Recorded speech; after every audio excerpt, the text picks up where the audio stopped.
consecutive green arrows, 2 free transfers and the wild card still in my back pocket. It's time to look ahead to game week 12 with my FPL team selection. Help me get this one to 1,000 likes and subscribe to the channel. Let's get into it. Starting off with how my game week 11 went then, it feels like a long time ago. 44 points, so not the best game week, but it was above the average and enough to take me just outside the top 1 million. Captain Haaland obviously missed a penalty, but then scored a very good goal in that big clash against Liverpool. A massive result for Manchester City there. Saka got all the points for Arsenal in the 2-2 draw with Sunderland. He scored, he also got bonus and DEFCON.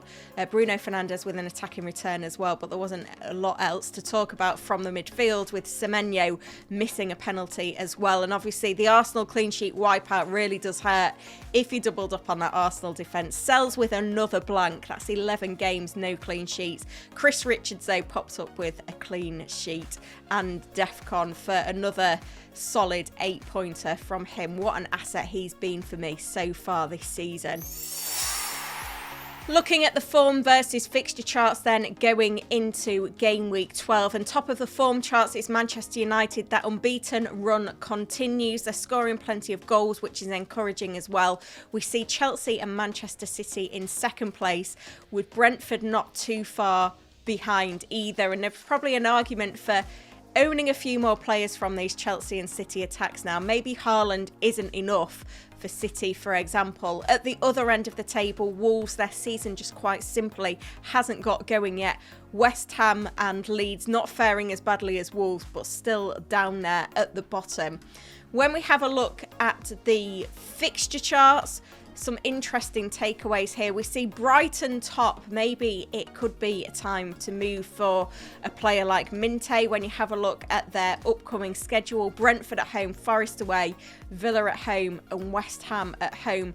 Bournemouth are up there as well, but obviously a lot of us have got Antoine Semenyo flagged, with West Ham at home, Sunderland away, Everton at home and Chelsea at home in the next 4 game weeks. 3 home games in 4 does feel good, with Newcastle, Manchester United not far behind them either. At the opposite end of that fixture chart, we see Sunderland, West Ham and Chelsea. So we are getting to a bit of a hop off point with Chelsea, but hopefully they can continue their form. When we put all of that together, out in front, it's Manchester United. If you've not got a Manchester United attacker, now is very good time to get invested. We see Brighton in second, City third.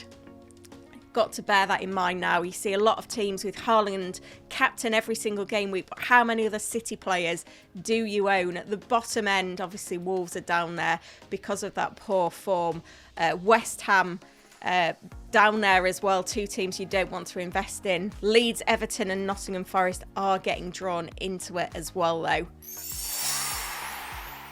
Let's have a look at my transfer plans then. 2 free transfers, 0.1 million in the bank. As I said at the top, I've still got the wild card. The only chip I played is the triple captain chip, and I did have an eye on playing the wild card for game week 12, but now I've reached this point, a wild card team that I build wouldn't be too dissimilar from the team I've actually got. So I am thinking of holding off for just a while longer, but with the injuries popping up to Semenyo and Gabriel, my hand could be forced sooner. Going into the break, I fancied making a goalkeeper transfer because owning Matt Sells for 11 game weeks and not getting a clean sheet has been painful.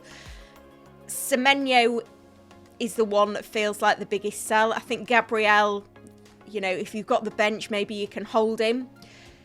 The replacement I've got in mind for Semenyo is in Burmo, and I know I own Fernandes, but I feel quite bullish on Manchester United, especially with the form versus fixture charts backing me up. Hopefully it's not just fan bias.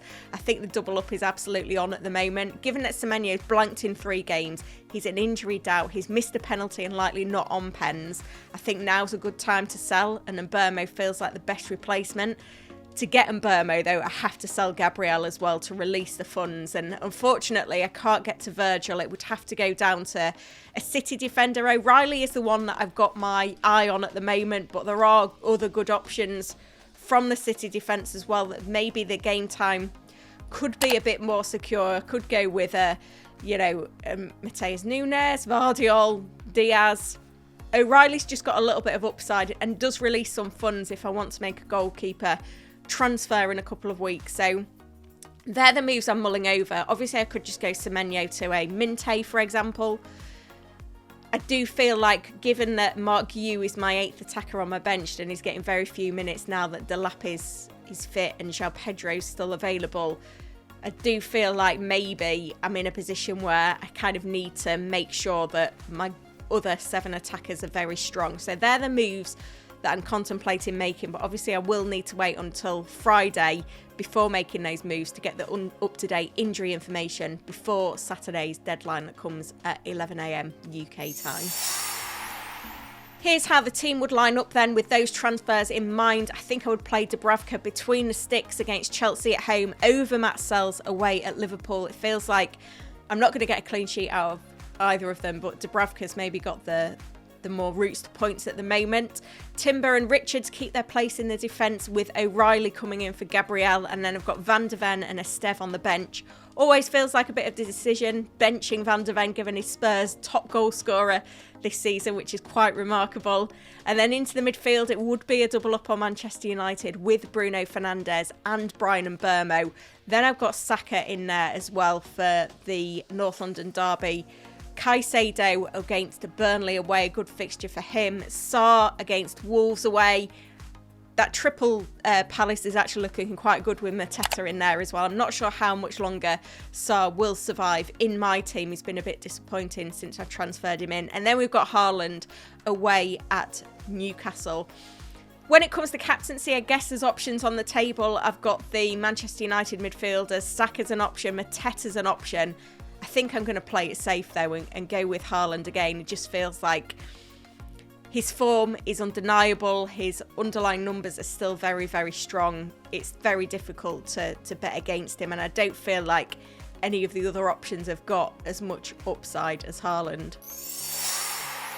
I hope you found this one useful. Let me know in the comments your dilemmas going into this Game Week 12 deadline, and make sure you hit that like button. Subscribe to the channel. I'm desperate to get to that next milestone of 41,000 subscribers. Thank you for watching.